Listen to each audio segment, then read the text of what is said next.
لله رب العالمين والصلاة والسلام على سيد المرسلين وعلى آله وأصحابه أجمعين أما بعد أعوذ بالله من الشيطان الرجيم بسم الله الرحمن الرحيم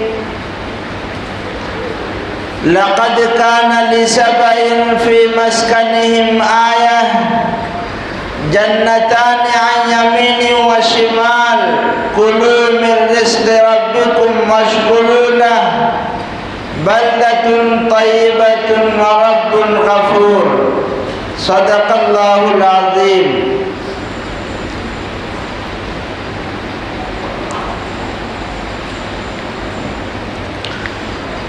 شور ہے ہو گئے دنیا سے مسلمان نابود، شور ہے ہو گئے دنیا سے مسلمان نابود، ہم یہ کہتے ہیں کہیں تھے بھی مسلمان موجود. شور ہے ہو گئے دنیا سے مسلمان نابود، ہم یہ کہتے ہیں کہیں تھے بھی مسلمان موجود.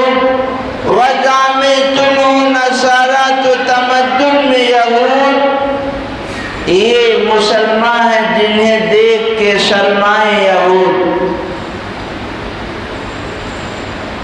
میرے محترم بزرگوں اور دوستوں، جو دور بیٹھے ہیں وہ قریب آ جائیں، جو ساتھی دور بیٹھے ہیں وہ قریب آ کے بیٹھے ہیں. گزشتہ ہفتے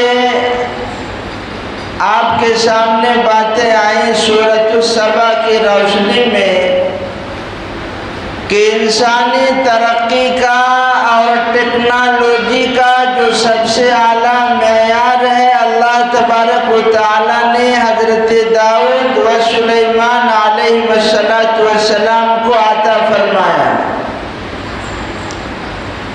یہ ترقی تھی، عروج تھا. ہندوستان کے اندر مسلم سلاطین آئے، صوفیاء کرام بزرگان دین آئے. کوئی اجمیر میں بیٹھ کر، کوئی کلیر میں بیٹھ کر اور کوئی دہلی میں بیٹھ کر بندگان خدا کو سیراب کیا اور راہ راست پر لے آئے. یہ مسلمانوں کا عروج تھا. یہ جو مسلمانوں کا عروج ہوا ہے اور پھر زوال، یہ کیوں اور کیسے؟ یہ سوال ہے کہ مسلمان کی پستی بلندی سے پستی کی طرف آئے تو کیوں اور کیسے؟ قرآن پاک میں جہاں اللہ تبارک و تعالیٰ نے انسانی ترقی کا، جدید ٹیکنالوجی کا جو اعلیٰ معیار ہے وہ بیان فرمایا تو کیوں تھا؟ اللہ تبارک و تعالیٰ نے وہیں پر ارشاد فرمایا ہے کہ حضرت داؤد و سلیمان علیہ السلام یہ اللہ کے بہت شکر گزار بندے تھے. اللہ نے فرمایا وَقَلِيلٌ مِّنْ عِبَادِيَ الشَّكُورُ، اللہ تعالیٰ کے بہت کم بندے اللہ کا شکر ادا کرتے ہیں. اللہ تبارک و تعالیٰ نے نبوت سے بھی سرفراز فرمایا اور دنیا کی سلطنت اور بادشاہت سے بھی نوازا. پھر اس کے بعد سورۃ السبا میں اللہ تبارک و تعالیٰ نے قوم سبا کا واقعہ بیان کیا ہے.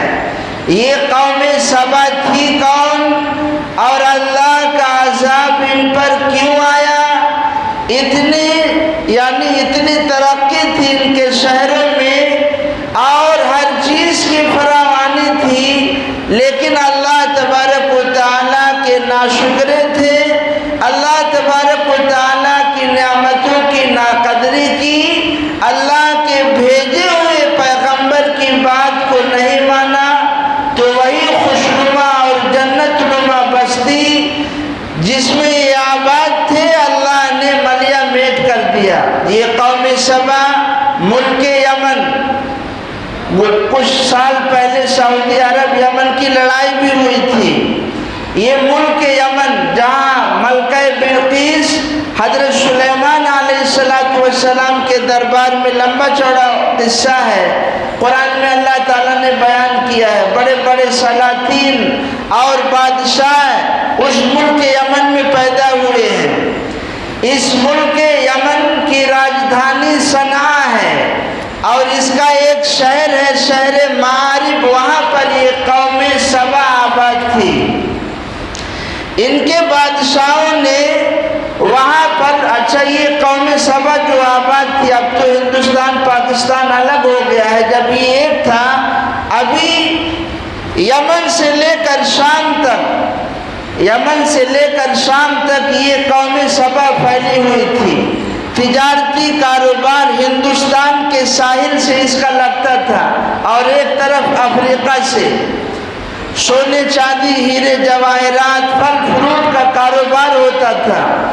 اتنی دور تک یہ قوم سبا پھیلی ہوئی تھی جس میں 4700 قصبات، یہ چیز آپ کو ہر جگہ نہیں ملے گی، بہت کھنگال کے لاتے ہیں آپ کے سامنے۔ 4700 قصبات، شہر اور دیہات آباد تھے۔ سوچئے کتنی بڑی یہ قوم سبا تھی اور کہاں تک آباد تھی یہ قوم سبا۔ اور اللہ نے ایسا ان کا سسٹم بستی کا بنایا تھا، جیسے آج کل ٹرک جو ڈرائیور ہوتے ہیں ان کے لیے جگہ جگہ ڈھابے بنے ہوتے ہیں، کہیں بھوک لگتی ہے تو وہاں رک کر کے اپنا کھانا پینا۔ قوم سبا کی یہ بستی یمن سے نکلتی تھی ملک شام تک، راستے میں ان کو کوئی دقت نہیں ہوتی تھی، جہاں چاہتے کھاتے تھے، جہاں چاہتے پیتے تھے، آرام کرتے تھے۔ روڈ کے دونوں طرف باغات تھے۔ اللہ تبارک و تعالیٰ نے ان کی چونکہ بستی میں سیلاب آ جاتے تھے تو ان کے بادشاہوں نے، انجینئرنگ میں یہ قوم ماہر تھی، انہوں نے ڈیم بنائے، دو پہاڑوں کے درمیان میں انہوں نے ڈیم بنایا اور اس کے 3 دروازے رکھے، اور اس ڈیم کے نیچے سے انہوں نے تالاب بنایا اور اس میں سے قوم سبا اپنی آبادی میں 12 نہریں، راستے سینچائی وغیرہ کے لیے جاری کیے، جس سے اپنی زراعت اور فصلیں کو آباد کرتے تھے، سیراب کیا کرتے تھے۔ لیکن یہ ایسا شہر تھا، اللہ نے قرآن میں ارشاد فرمایا ہے، لَقَدْ كَانَ لِسَبَإٍ فِي مَسْكَنِهِمْ آیَةٌ جَنَّتَانِ عَنْ یَمِینٍ وَشِمَالٍ، دائیں بھی باغات تھے، بائیں بھی باغات تھے۔ اللہ نے فرمایا کُلُوا مِن رِزْقِ رَبِّکُمْ، اپنے پروردگار کا دیا ہوا رزق کھاؤ، کُلُوا مِن رِزْقِ رَبِّکُمْ وَاشْکُرُوا لَهُ، اللہ کا شکر ادا کرو۔ بلدۃ طیبہ، اللہ نے فرمایا پاکیزہ شہر۔ یہ پاکیزہ شہر کیسے ہوگا؟ شاہ ولی اللہ محدث دہلوی رحمۃ اللہ علیہ فرماتے ہیں پاکیزہ شہر، پاکیزہ قصبہ، پاکیزہ ملک وہ ملک ہے جس ملک میں چوری چکاری نہ ہو، جس ملک میں لٹیرے نہ ہوں، جس ملک میں ایک دوسرے کے حقوق کو ادا کیا جاتا ہو، جس ملک میں امن و امان ہو، جس ملک کے اندر لوگوں کو اغوا نہ کیا جاتا ہو، جس ملک کے اندر اغوا کر کے تاوان نہ لیا جاتا ہو، جہاں کی آب و ہوا صاف ستھری ہو، نظافت کا، صفائی کا سسٹم بھی اعلیٰ ہو، ایسا شہر، ایسا ملک، ایسا قصبہ بلدۃ طیبہ ہے۔ یہ قوم سبا کی جو بستی تھی یہ اتنی صاف ستھری تھی، الائچی اور قسم قسم کے فروٹ یہاں پر پائے جاتے تھے، یہاں تک کہ روڈ کے دونوں طرف جو یہ باغات تھے، اگر کوئی عورت خالی ٹوکری لے کر کے اس روڈ سے گزرتی تھی تو خود بخود بغیر پھل توڑے ہوئے اس کی ٹوکری پھل سے بھر جاتی تھی، پھل ٹپکتے رہتے تھے، خالی ٹوکری پھل سے بھر جاتی تھی، ایسی خوشنما۔ اس میں مچھر بھی نہیں تھے، کوئی شہر اور قصبہ نے ایسا سنا ہے، یہ حضرت مسیح علیہ السلام کی آمد سے، عیسیٰ علیہ السلام کی آمد سے 800 سال پہلے یہ قوم سبا اپنی ترقی پر، اپنی جوبن پر تھی۔ حضور اکرم صلی اللہ علیہ وسلم سے پہلے اور حضرت مسیح علیہ السلام کے بعد یہ قوم کے اوپر عذاب آیا اور یہ قوم ملیا میٹ کر دی گئی۔ یہ قوم سبا اتنی صاف ستھری اور پاکیزہ شہر اور ملک تھا کہ جس میں مچھر اور مکھی نہیں تھے۔ ایسا شہر آپ نے کہیں سنا؟ بلکہ کتابوں میں مفسرین نے لکھا ہے کہ اگر کوئی باہر سے ایسا آدمی آتا کہ جس کے سر میں یا جسم میں جوئیں ہوتی تھی تو اس ملک میں، اس شہر میں پہنچنے کے بعد وہ جوئیں خود بخود مر جاتی تھی۔ ایسا پاکیزہ شہر اللہ نے عطا کیا جس میں اللہ نے 13 انبیاء کرام کو یک بعد دیگرے ان کو سمجھانے کے لیے بھیجا۔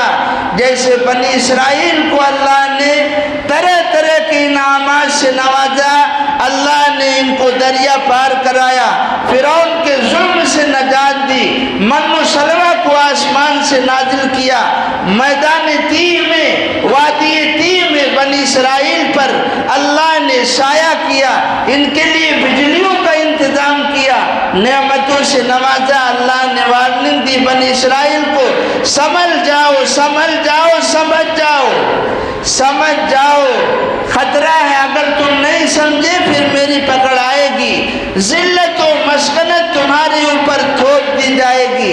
لیکن یہ بنی اسرائیل نہیں سمجھے، یہ بنی اسرائیل یہودی نہیں سمجھے، پھر اللہ کی مہر لگ گئی۔ قیامت تک کے لیے ذلت و رسوائی ان کے مقدر پر لگ گئی اور مہر لگا دی گئی۔ تم کہیں بھی رہو گے، کوئی نہ کوئی ضرور تم پر مسلط ہوگا، تم اس دنیا کے اندر ادھر ادھر بھٹکتے رہو گے۔ تاریخ پڑھیے آپ، یہودی جہاں بھی آباد ہیں، آپ سمجھتے ہیں کہ ان کے پاس جدید ٹیکنالوجی ہے اور دنیا کے ساز و سامان ہے تو یہ بہت اچھی در در کی ٹھوکریں یہ کھا رہے ہیں، ان کے اوپر کوئی نہ کوئی ضرور مسلط ہوگا۔ اور ایک وقت وہ آئے گا جب حضرت عیسیٰ علیہ السلام تشریف لائیں گے، جن میں سے بہت سارے لوگ اسلام قبول کریں گے اور جو اسلام قبول نہیں کریں گے وہ مارے جائیں گے، ذلت و رسوائی مقدر ہوگی۔ ایسے ہی اللہ تبارک و تعالیٰ نے قوم سبا کو سمجھایا تھا کہ جس شہر میں جو ملک یمن سے لے کر شام تک اور جس کا ایک ساحل ہندوستان سے اور دوسرا افریقہ سے لگتا تھا، تجارتیں ہوتی تھی، یہ آپ کے گجرات، اس کا ایک قوم ہے قوم تبا، اسی سبا کی، گجرات کے کندھار پڑتا ہے کہ نہیں، اس کے ساحل سے یہ قوم سبا قوم تبا لگی ہوئی تھی، یہاں تک یہ پھیلی ہوئی تھی۔ اتنی ساری نعمتیں اللہ تعالیٰ نے ان کو دی تھی۔ ان لوگوں نے یکے بعد دیگر 13 انبیاء کرام اللہ نے بھیجا، لیکن انہوں نے سنی کو انسنی کر دی، نہیں مانا، انبیاء کے بعد کو اللہ کی توحید کا اقرار نہیں کیا، نافرمانیاں کرتے رہے، ناشکری کرتے رہے۔ اللہ تبارک و تعالیٰ نے وہی جو ان لوگوں نے ڈیم بنایا تھا وہاں پر گھاس ہوگی، اور جب گھاس ہوگی ہے تو اللہ نے چوہوں کو مسلط کر دیا، چوہوں کو اللہ نے مسلط کر دیا۔ بعض کتابوں میں لکھا ہے جب چوہے مسلط ہو گئے تو ان لوگوں نے بلی پالی، لیکن چوہے ایسے تھے جو بلی پر غالب آ گئے۔ آپ ممبئی کے پلیٹ فارم پہ جائیں گے، بہت سارے ہم نے خود دیکھا ہے، 3-3 4-4 کلو کے چوہے پٹریوں پہ گھوم رہے ہوتے ہیں، اگر اس سے کوئی بلی مقابلہ کرے ڈرتے نہیں ہیں، وہ لڑ بھی جاتے ہیں۔ ایسے چوہے آپ کے شہر ممبئی کے اسٹیشنوں پر، پلیٹ فارموں پر پائے جاتے ہیں۔ ان چوہوں کو اللہ تبارک و تعالیٰ نے مسلط کر دیا اس ڈیم پر، اور ان ڈیم کو ان چوہوں نے کھوکھلا کر دیا۔ وہی ملک سبا جہاں پر ہریالی تھی، جنت نما لگتا تھا، خوشنما باغات تھے، اللہ نے چوہوں کو مسلط کر کے وہ دین کو ملیا میٹ کر دیا، اور یہ ملک قوم سبا جو وہاں آباد تھی ان پر عذاب آیا، ملیا میٹ ہو گئے، تاش نیش ہو گئے، کتنے ادھر ادھر بھاگ گئے، لیکن اللہ کا عذاب وہاں آیا۔ وہ پھل اور جہاں پر خوشنما قسم قسم کے پھل فروٹ الائچی کے باغات تھے، اللہ تبارک و تعالیٰ نے جھاڑ میں تبدیل کر دیا۔ بعض درخت ایسے ہو گئے جہاں پر جنگلی بیر ہوتی تھی، لیکن ان کا نام و نشان مٹ گیا۔ تقریباً 480 یا 82 یا 580 82 میں ایک مورخ سائنسداں اس ملک کے قوم سبا کا سفر کرتا ہے، مورخ ہے، اور اس کے حالات کا جائزہ لیتا ہے۔ یہ کوئی فردی واقعہ نہیں ہے، یہ ملک یمن میں قرآن میں اللہ تعالیٰ نے بیان کیا ہے، بالکل سچا واقعہ۔ اللہ تعالیٰ کا عذاب آیا۔ یہ عذاب کیوں آیا؟ ناشکری کی وجہ سے۔ عذاب کیوں آیا؟ اللہ کے حکم کے نافرمانی کی وجہ سے۔ اب اس قوم سبا کے اوپر جب عذاب آیا، ساری ان کی جو بستیاں تھی اور جنت نما باغات تھے، خوشنما باغات تھے، سب ملیا میٹ کر دیے گئے۔ اللہ تبارک و تعالیٰ کی پکڑ میں آ گئے۔ مسلمانوں کو اللہ تبارک و تعالیٰ نے نصیحت کی ہے۔ دیکھو، ایک دور وہ تھا جب انسانی ترقی کا اور جدید ٹیکنالوجی کا جو سب سے اعلیٰ معیار ہوتا ہے وہ اللہ نے کس کو دیا؟ حضرت داؤد و سلیمان علیہ السلام کو۔ اور یہ قوم سبا کا یہ زوال ہے۔ یہ زوال کیوں آیا؟ اللہ نصیحت دے رہے ہیں ملک ہندوستان والوں اور ملک ہندوستان کے بسنے والے لوگوں، یہ لال قلعہ کس کا ہے؟ یہ قطب مینار کس کا ہے؟ یہ تاج محل کس کا ہے؟ یہ دہلی کی جامع مسجد کس کی ہے؟ اور اس ملک ہندوستان کے جگہ جگہ اور دیگر اطراف میں بنے بنے مضبوط قلعے یہ کس کے ہیں؟ یہ ملک ہندوستان میں مسلم سلاطین آئے جب ہماری حکمرانی تھی۔ آج ہمارا زوال ہے۔ آج ہمارے اسی تاج قلعے، لال قلعے پر، اسی تاج محل پر اور اسی قطب مینار پر کس کی حکومت ہے؟ غیروں کی حکومت ہے۔ ہم بھی اگر داخل ہونا چاہیں تو ٹکٹ لے کے ہمیں جانا پڑے گا۔ اپنی ہی چیز پر ہمیں ٹکٹ لے کے اندر داخل۔ کبھی ہم نے سوچا یہ پستی اور زوال کیوں آیا؟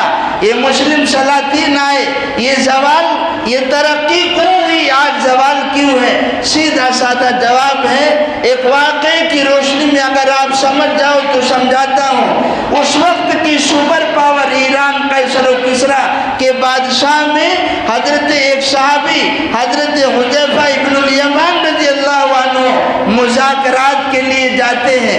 جب وہاں پر جاتے ہیں اور دسترخوان لگتا ہے، لوگ کھانے کے لیے بیٹھتے ہیں، بڑے بڑے دعوے دار، عہدے دار، حوالی موالی دسترخوان پر بیٹھے ہوئے ہیں۔ صحابی رسول حضرت حذیفہ ابن الیمان رضی اللہ عنہ بھی کھانا کھا رہے ہیں۔ لقمہ دسترخوان پہ نیچے گر جاتا ہے، اٹھا کر کھانا چاہتے ہیں۔ بازو سے ایک آدمی نے اشارہ کیا کہ آپ کی عزت کا مسئلہ ہے، اگر آپ نے لقمہ اٹھا کے کھایا لوگ آپ کو ذلیل سمجھیں گے، نیچا سمجھیں گے۔ یہ حضرت حذیفہ رضی اللہ عنہ کو اس آدمی نے کہا۔ سپر پاور اس وقت کا ایران قیصر و کسریٰ اس وقت کی سپر، اس میں کون بیٹھا ہے؟ حضرت حذیفہ رضی اللہ عنہ۔ جب اس آدمی نے یہ کہا تو ایک تاریخی جملہ جو حضرت حذیفہ بن یمان رضی اللہ عنہ نے فرمایا، اترک سنت رسول اللہ صلی اللہ علیہ وسلم لہؤلاء الحمقاء۔ لوگوں، دنیا والوں سنو، کیا میں اپنے پیارے نبی صلی اللہ علیہ وسلم کی سنت کو لہؤلاء الحمقاء کا لفظ استعمال کیا صحابی رسول نے، اور فرمایا ان بیٹھے ہوئے بے وقوفوں کی وجہ سے، جاہلوں کی وجہ سے میں اپنے پیارے نبی صلی اللہ علیہ وسلم کی سنت کو چھوڑ دوں؟ یہ ترقی ملی تھی دامن رسول سے چمٹنے کی وجہ سے۔ آج مسلمان جو پستی میں ہے اور زوال میں، ہر کوئی اس کو کھانے پہ تلا ہوا ہے، یہ صرف اور صرف اس وجہ سے ہے کہ ہم نے قرآن و حدیث کو چھوڑ دیا ہے۔ حدیث میں جناب رسول اللہ صلی اللہ علیہ وسلم نے ارشاد فرمایا ان اللہ یرفع بہذا القرآن اقواما ویدع به آخرین، ان اللہ یرفع بہذا الکتاب اقواما ویدع به آخرین۔ اس قرآن پاک کے ذریعے سے اللہ تبارک و تعالی بعضوں کو بلند کریں گے اور بعضوں کو پستی میں، ذلت و رسوائی میں، زوال میں دھکیل دیں گے۔ ہم نے چھوڑ دیا، ذلت و رسوائی میں ہم جی رہے ہیں۔ پوری دنیا کے مسلمان، بھلے ہی وہ سعودی ہو، بھلے ہی وہ کویت ہو، اپنی حکمرانی اسلامی ممالک ہے، لیکن سب پہ یہودیوں کا شکنجہ ہے۔ چاہے وہ سعودی کا حکمراں ہو، چاہے وہ کویت، بحرین، عمان، قطر کا حکمراں ہو، سب پہ یہودیوں کا شکنجہ ہے۔ کوئی یہودیوں کی رائے سے الگ نہیں ہو سکتا۔ ان کی یہ مسلط ہے اور مسلم شیاطین ڈر رہے ہیں۔ مسلمانوں کے اندر بزدلی آ گئی ہے۔ یہ صرف اور صرف اس لیے کہ مسلمان کی زندگی دیکھیے، ہماری یہودیوں کی کیا کیا خرابیاں تھی، اللہ نے قرآن کے اندر بڑی تفصیل سے بیان کیا ہے۔ آج ہم اپنا جائزہ لیں، ہمارے سروں پر ٹوپی نہیں، چہرے پر داڑھی نہیں، ہمارا لباس یہودیوں جیسا، دنوں رات ہم جھوٹ بولتے ہیں۔ اسی ہندوستان کی سرزمین پر اورنگزیب عالمگیر رحمۃ اللہ علیہ نے حکمرانی کی ہے۔ اورنگزیب عالمگیر رحمۃ اللہ علیہ کے استاد ملا جیون، یہ جو علماء ہیں جانتے ہیں، ان کی کتابیں لکھی ہوئی ہیں، مدرسے میں پڑھائی جاتی ہیں، ہم نے بھی وہ کتابیں پڑھی ہیں۔ ملا جیون یہ استاد ہیں کس کے؟ اورنگزیب عالمگیر رحمۃ اللہ علیہ کے۔ بہت سیدھے تھے، بہت بھولے بھالے انسان تھے، لیکن اپنی بیوی سے ڈرتے تھے۔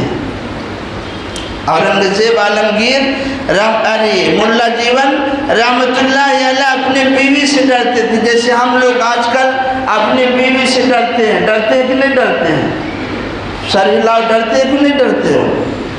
ہاں بھائی ڈرتے ہیں۔ ابھی تھوڑا سا اگر آنکھ چڑھا کے بیوی دیکھ لی، پاجامہ ڈھیل ہو جاتا ہے۔ یہ بیچارے بڑے بھولے بھالے قسم کے تھے۔ ملا جیون رحمۃ اللہ علیہ دال میں نمک تیز ہو گیا تو اب عورت سے کہنے کی ہمت نہیں ہوئی، چارپائی سے اترنے لگے تو بیوی نے تھوڑا سا گھورا، آنکھ چڑھا کے دیکھا تو بیچارے بھولے بھالے قسم کے تھے، ویسے ہی ڈر رہے تھے، کہنے لگے تھوڑی دیر آ رہا ہوں ابھی۔ تو کہاں گئے؟ اپنے شاگرد اورنگزیب عالمگیر بادشاہ تھے، وہاں پر گئے اور شاگرد سے کہا، اورنگزیب سے، کہ میرے ساتھ آپ فوج کا ایک دستہ دو۔ اورنگزیب عالمگیر رحمۃ اللہ علیہ سمجھتے تھے یہ بیچارے بزرگ بھولے بھالے۔ پوچھا حضرت کیا معاملہ ہے؟ استاد تھے۔ پوچھا حضرت کیا معاملہ ہے؟ تو کہنے لگے بس ایک گھریلو معاملہ پیش آیا، بس آپ ایک فورس جو ہے بھیج دیجیے۔ اب یہ فورس لے کر گئے، گھر کے چاروں طرف جو ہے پولیس دستے کو کھڑا کر دیا، فورس لگا دی گھر کے چاروں طرف، اور 2-3 پولیس کو لے کر کے چھت پہ گئے اور بیوی کو آواز دی۔ ہاں تھوڑا سا ہمت ہے، آواز دی۔ تو جب بیوی نکلی تو بیوی سے کہنے لگے آج کی دال میں نمک تیز ہو گیا تھا۔ تو بیوی نے کہا بھائی یہ تو کم زیادہ ہوتا رہتا ہے، یہ ایسی کون سی بڑی بات ہے؟ تو اپنے جو پولیس آفیسر تھے، دستے تھے پولیس کے، ان لوگوں سے کہا ملا جیون رحمۃ اللہ علیہ نے، بھائی جائیے اب آپ لوگ کام ہو گیا، مسئلہ حل ہو گیا۔ مسئلہ کیا ہو گیا؟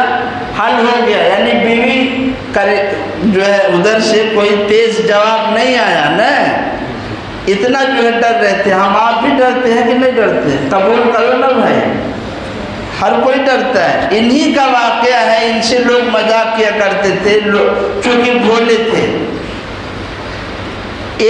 کچھ لوگوں نے آ کر مذاق کیا ملا جیون رحمۃ اللہ علیہ سے کہ یہ جو آپ کا گھر ہے نہیں، یہاں سے روڈ نکلے گا اور جمنا پل کو اٹھا کر کے یہاں رکھا جائے گا۔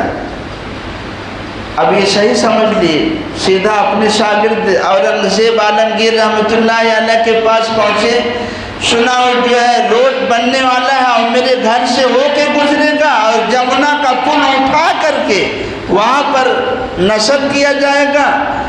تو اورنگزیب عالمگیر رحمۃ اللہ علیہ ہنس پڑے، بھلا جمنا کا پل کیسے وہاں سے اٹھائیں گے؟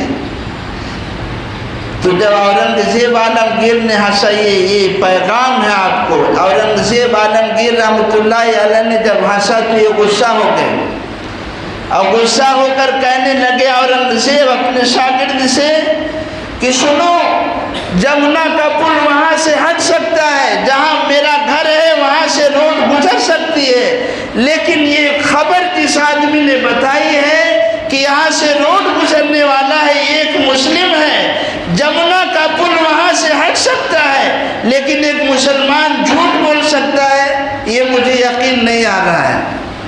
یہ اورنگزیب عالمگیر رحمۃ اللہ علیہ کے استاد نے یہ کہا کہ مسلمان ابھی اب جو عمر دراز ہیں، پہلے اپنے ہندو بھائی کیا کہتے تھے، مسلمان اگر کوئی مسلمان جھوٹ بولتا تھا تو کہتے تھے تم مسلمان ہو کے جھوٹ بولتے تھے، جھوٹ بولتے ہو، تعجب ہوتا تھا۔